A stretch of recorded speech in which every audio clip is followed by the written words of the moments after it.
कल होने वाले लोकसभा चुनाव को लेकर प्रशासन द्वारा सभी तैयारियां कर ली गई हैं। अंबाला कैंट के एसडी कॉलेज में एसडीएम सितेंद्र सिवाच की अध्यक्षता में ट्रेनिंग कैंप का आयोजन किया गया, जिसमें सभी पोलिंग बूथ पर जाने के लिए ट्रेनिंग दी गई। ट्रेनिंग देने के बाद सभी की हाजिरी लगाई गई और उसके बाद सभी कर्मचारियों को ईवीएम मशीन सौंप दी गई। ज्यादा जानकारी देते हुए एसडीएम सितेंद्र सिवाच ने कहा कि पोलिंग पार्टी की फाइनल रिहर्सल कराई गई है और इनको बूथ अलर्ट कराए गए हैं, जहां से ये सामान लेकर अपने बूथ पर जाएंगे और वहां कल होने वाले चुनाव की तैयारी पूरी करेंगे। निष्पक्ष चुनाव हो, इसके लिए प्रशासन द्वारा सुरक्षा के पुख्ता इंतजाम किए गए हैं। अब की बार वेब कास्टिंग भी गई है, जिसका फीडबैक कंट्रोल रूम में जाएगा और इसका कंट्रोल रूम में ही निगाहें रखी जाएंगी। अब की बार प्रशासन द्वारा पिंक बूथ भी बनाए गए हैं। जो भी सेंसिटिव बूथ है वहां पर एक्स्ट्रा सपोर्ट लगाई गई है। वहीं प्रशासन द्वारा शांतिपूर्वक चुनाव कराने की कोशिश है। चुनाव प्रत्याशी ज्यादा से ज्यादा हो, इसके लिए प्रशासन द्वारा लोगों को जागरूक भी किया गया है। आज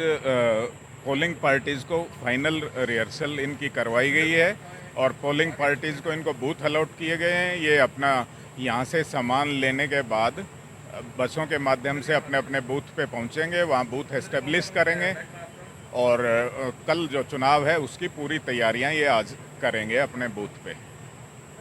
हाँ, निष्पक्ष चुनाव के लिए पूरी तैयारियां की गई हैं। लॉ एंड ऑर्डर की कोई स्थिति ना हो, उसके लिए पर्याप्त सुरक्षा बल उपलब्ध करवाए गए हैं, जिनमें पैरामिलिट्री फोर्सेस है और समस्त चुनाव अधिकारियों को बार बार ये बताया गया है कि आपको निष्पक्ष रहना है और निष्पक्ष देखना भी है। तो इस तरीके से कि कोई भी वहाँ बूथ पे कोई ऐसी दुर्घटना ना हो जिससे ये लगे कि चुनाव निष्पक्ष नहीं था, उसकी रोकथाम के लिए पूरे प्रबंध किए गए।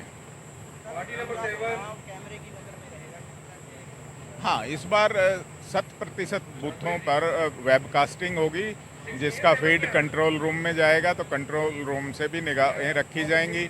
इसके अलावा जो क्रिटिकल बूथ्स हैं वहाँ माइक्रो ऑब्जर्वर भी लगाए गए हैं और वीडियोग्राफर भी हैं और हमारे सेक्टर ऑफिसर हैं 20 और ड्यूटी जोनल मजिस्ट्रेट हैं जो भी इस पूरी प्रक्रिया पे निगाह रखेंगे।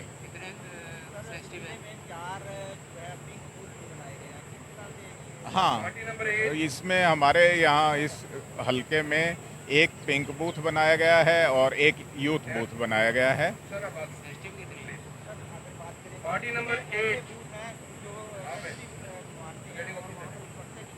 हाँ, सेंसिटिव बूथ जो चिन्हित किए गए हैं वहाँ extra security forces including paramilitary forces लगाई गई हैं ताकि बिल्कुल सेंसिटिव में कोई दिक्कत ना रहे और जो हमारा आकलन है कि बिल्कुल शांतिपूर्वक चुनाव हम करवा पाएंगे। हाँ, इसके लिए स्वीप एक्टिविटीज़ चलाई गई थी और इसके लिए एडीसी को नोडल अफसर बनाया गया था। उन्होंने स्कूलों में, कॉलेजों में जाके गतिविधियां की और लोगों के बीच जाके वेरियस गतिविधि की, जिससे कि लोगों में जागरूकता बढ़े और अखबार के माध्यम से भी लोगों को ये कहा गया है कि ज़्यादा से ज़्यादा संख्या में मतदान करें। इसके अलावा एक इलेक्शन कमीशन ने सिटी और कैंट दोनों हलकों में वोटर क्यू मैनेजमेंट की एक ऐप लगाई गई है जो हमने बीएलओ हर एक बूथ पे लगाए हैं, जो बूथ ये डालेंगे कि लाइन में कितने लोग लगे हुए हैं। तो मैं चाहूँगा कि लोग ज़्यादा से ज़्यादा इसका भी फ़ायदा उठाएं कि जब लाइन में कम लोग हों वो उस टाइम अपना मतदान करें, ताकि गर्मी को देखते हुए उनको वो गर्मी हीट वेव का भी बचाव हो और कम से कम समय में वो मतदान कर पाएँ।